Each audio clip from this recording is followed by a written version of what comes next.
It's June 30th, 1995. We are interviewing Judith Goldstein, born Shapiro. My name is Alice Brown in New Rochelle, New York, and the interview is conducted in English.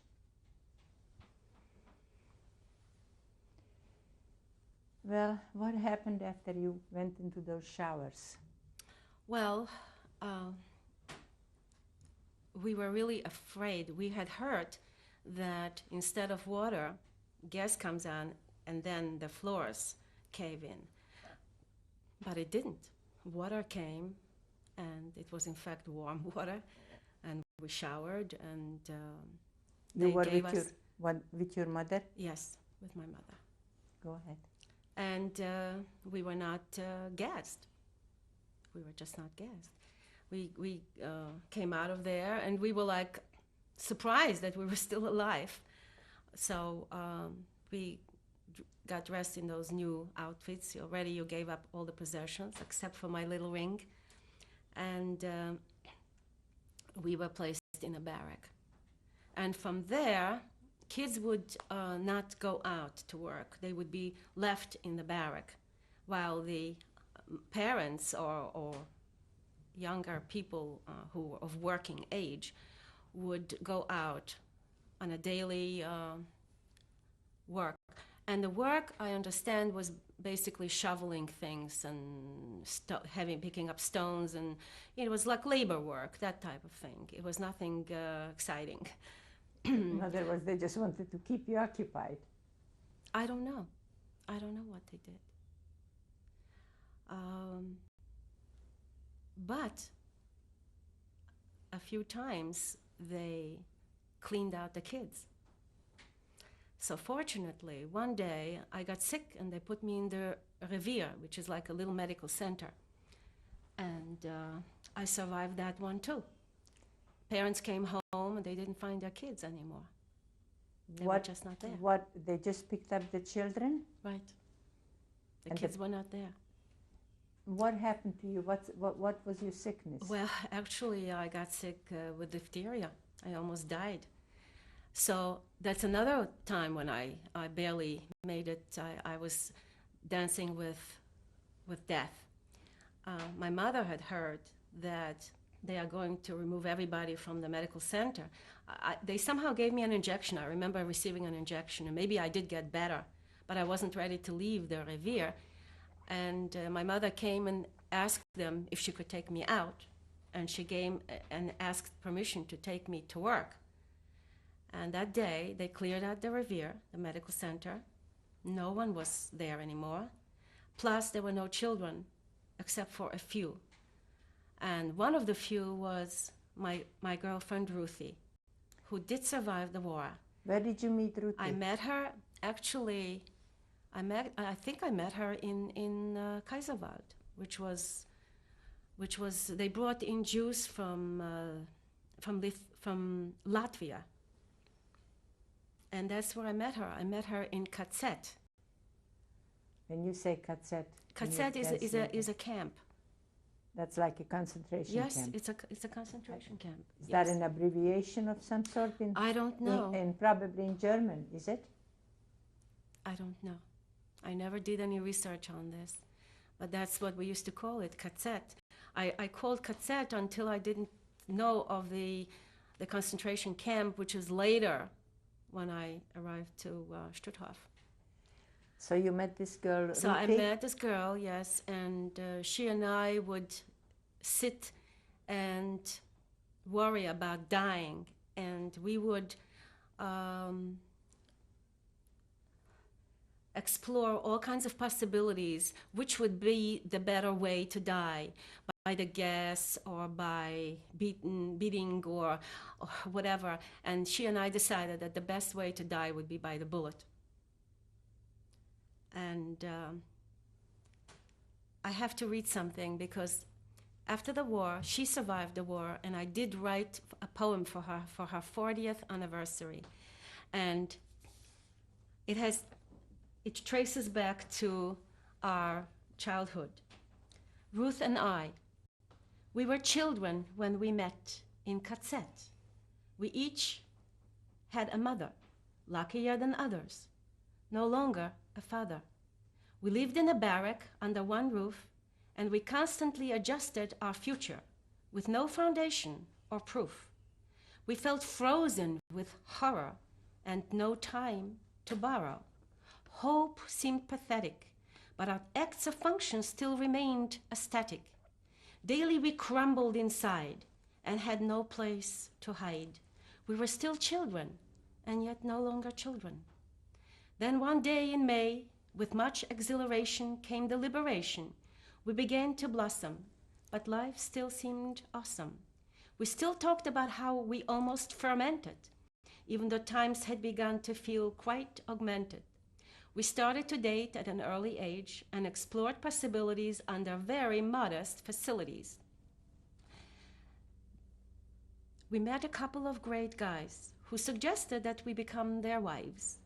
In the spring of 1950, only 2 months apart, we each had a wedding ceremony and followed Maimonides' laws of matrimony. A few years later, our slender figures temporarily altered, and we began to look a little more upholstered. Being a parent was not easy. It kept us quite busy. Our children are achievers and turned out to be intellectual believers. Now our days do not go without a care. Thank God, after 40 years of marriage, we are still a pair. Because of many reasons, we plan to rejoice life through many seasons. Ruthie, you always say we go back a long way. I am glad that we are still friends today. This is beautiful. You did that yourself? Yes, You made it? it's by me, right. It's beautiful. So what happened with the friend? You stayed with her. You were talking about most horrible thing. As the poem says, we used to talk about how we would die. But thank God neither one of us died. She survived it. We were not together till the very end. We lost track of each other. We didn't meet until after the war. In the United States, I think. Well, how old were you approximately at this stage when you were discussing that? Probably about 11. Yes. And you and your friend did not go to work there, or did you? Well, actually, I don't remember how we separated from that particular camp, because at one point they took a whole transport away to a different camp. Later, we went to a different camp too. And that different camp meant, again, going by train, and actually it was more than by train. We were in a boat. And we were in a boat for about 2 days on the bottom of the boat, going to Riga. May I ask you, though, when you were in this camp, what were the conditions, such as your food?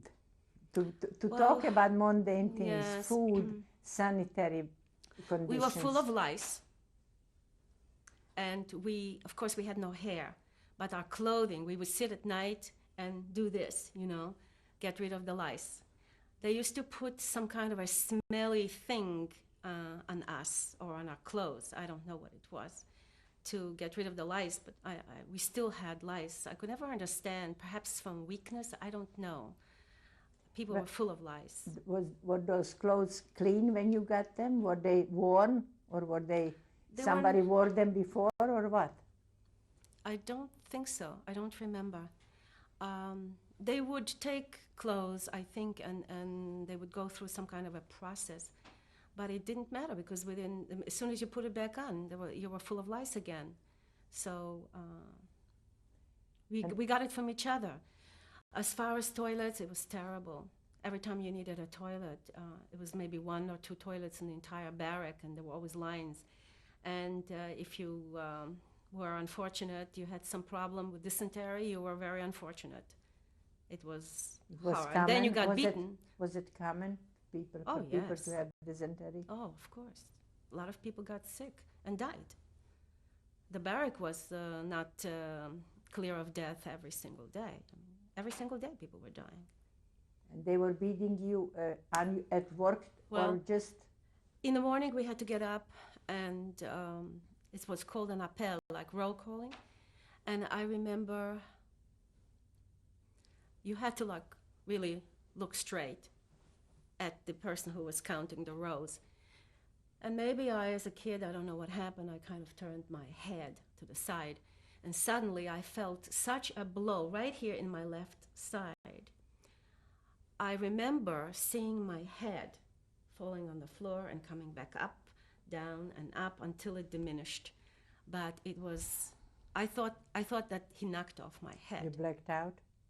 I didn't faint, no, but I was not aware of where I was and what happened to me for a good few seconds, maybe more than just a few seconds.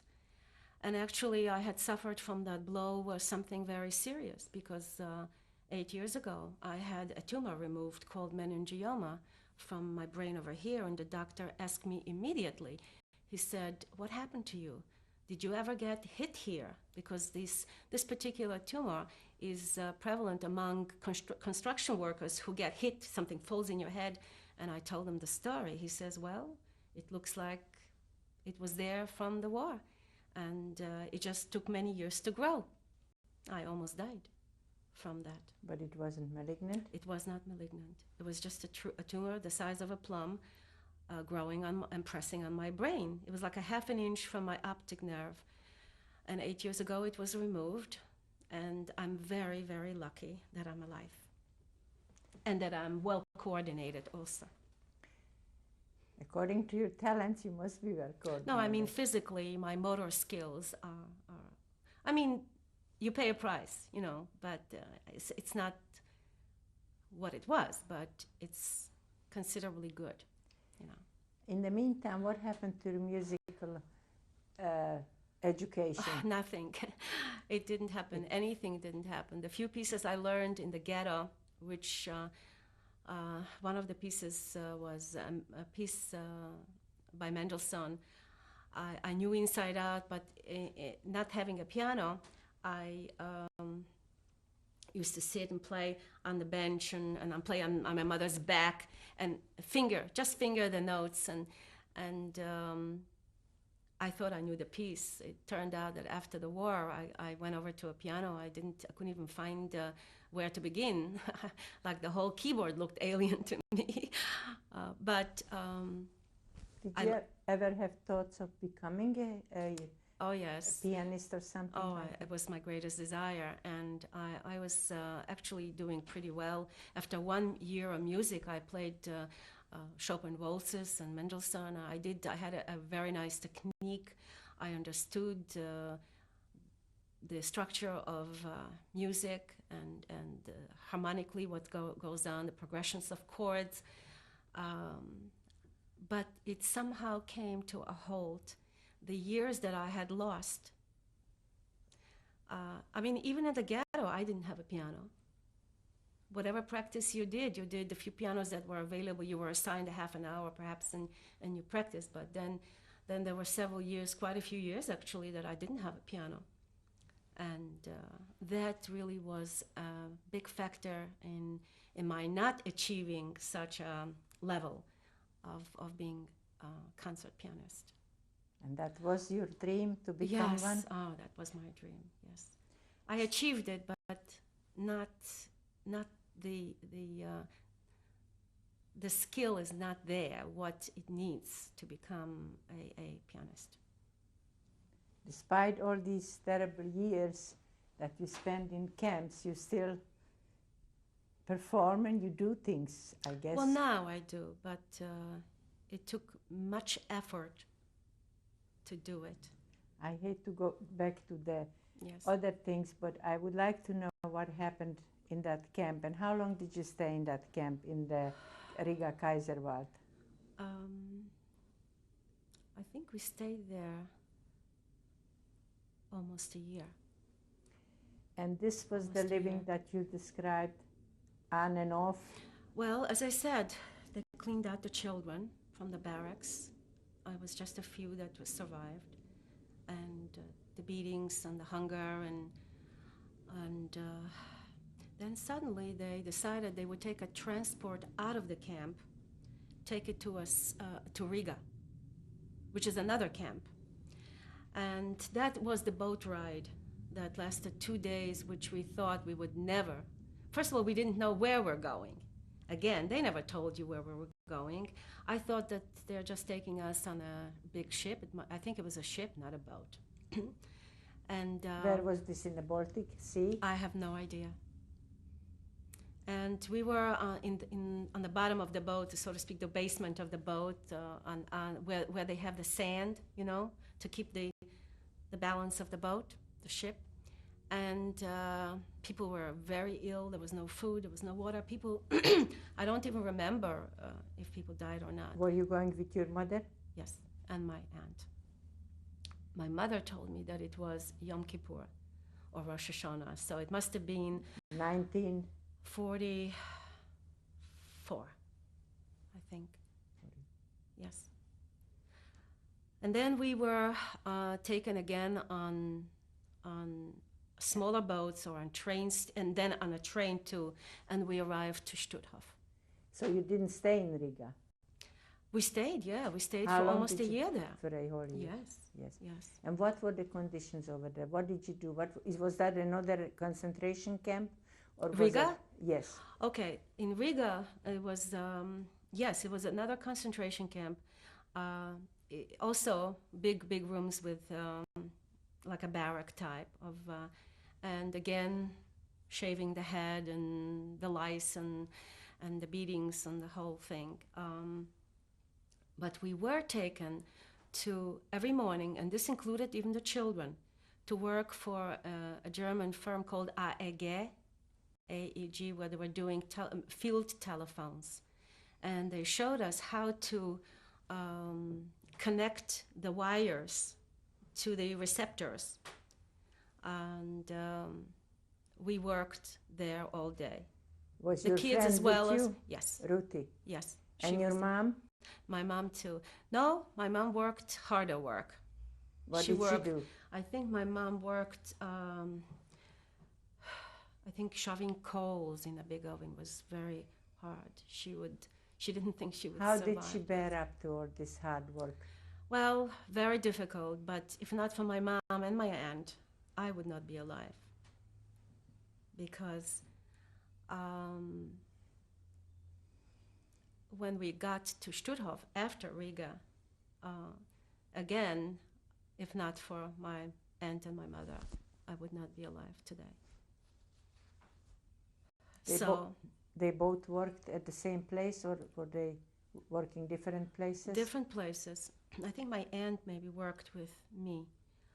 And the advantage there was that we did come in contact with Gentile. This is Riga, This is Riga. Yes. Whereas previously we didn't come in contact with any Christians. But in this factory, we did come in contact with some Christians, and sometimes they would hand me a little piece of bread, me and another, or my friend, you know, they would hand the kids an extra few bites of bread or maybe a piece of sugar or something. They felt pity for us, but that was, it was a help. It was very helpful because we were always hungry. I mean, I only dreamed of having a loaf of bread so I can finish the whole loaf all by myself. You know, we were very hungry and very thin. And you must have felt, how did you feel about them being free and you being incarcerated?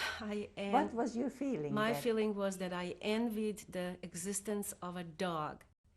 I wanted to be a dog, so I would be cared for. So I would have this little dog house, and nobody would bother me and even feed me. And that's what I wanted to do. I just couldn't understand in any sense how I am responsible for such a situation and why the Germans hated the Jews so much. I didn't understand this at all. Do you understand it now? Yes. Yes, more or less.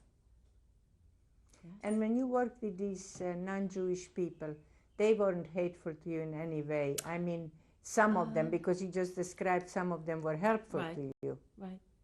I don't remember the display of hate within the working quarters. I don't remember that.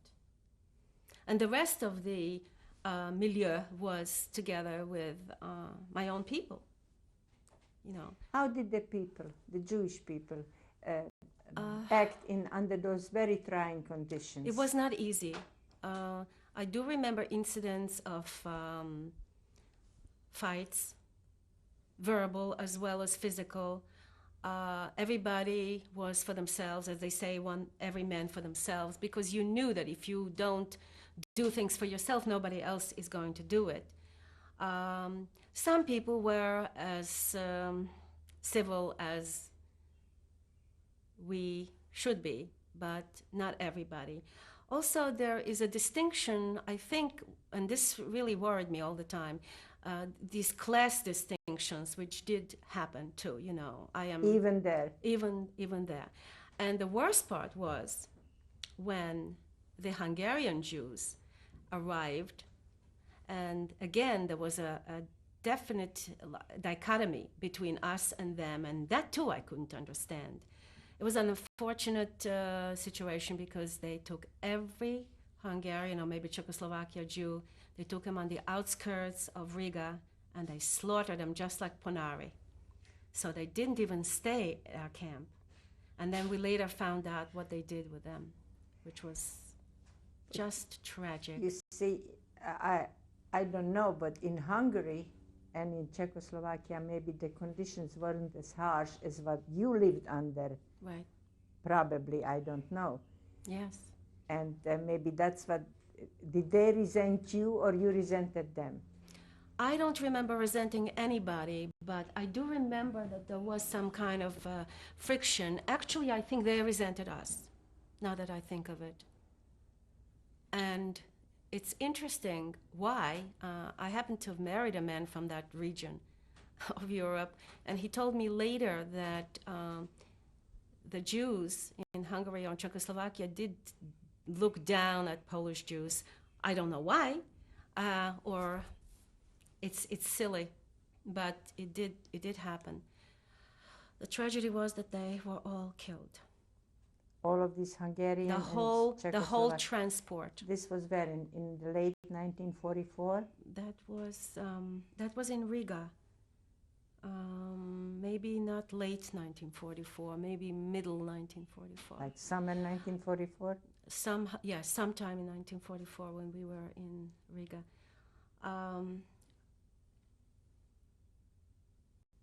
Actually, from Riga,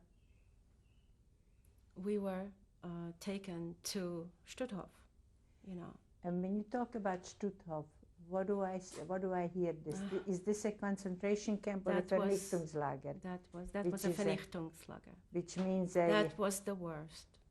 That was the worst. Those were horrible moments. Again, we were given numbers, not on my hand. We were given numbers on our costumes, yes. Uniforms. And again, we were severely beaten and hunger. They used to call us out 4 in the morning, 5 in the morning for the roll call. And if somebody didn't do something just right or walked away, or they would give them whippings like 25, 30 until they fell unconscious. This is still in... No, this is Stutthof I'm talking about. Already. How long did it take for you to get from Riga to Stutthof? Well, that was the boat ride. We rode that boat for days, and then we went on in a ship. Then we rode small boats to get to a train. Then we rode a train for the longest time. I can't even remember how long it was. Must have taken days, maybe. Days. Yes. And then finally we arrived to Stutthof, and that was like hell itself, as I call it in my compositions, which I will play later, the tunnel of death. That's what I called. Did you see anything like a crematorium there? Did yes. you see any well, gas I didn't or see hear about gas chambers? Right. There we knew. Stutthof had, I saw the chimneys. You saw the smoke coming out of the chimneys? Right. We knew that there is a crematory there. Did you ever smell a particular odor? I don't remember. Maybe I did. I don't remember.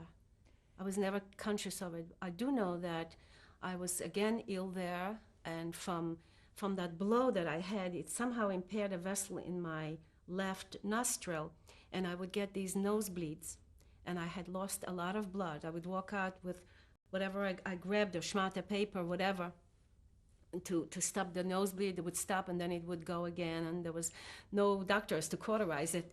So I had lost a lot of blood, and I was very, very weak already. And they would only, they were like vultures. They would only watch and try to find people like that, especially children who were weak. They would just take them away. And of course, we all know where. How many children were there left at this point? I don't know.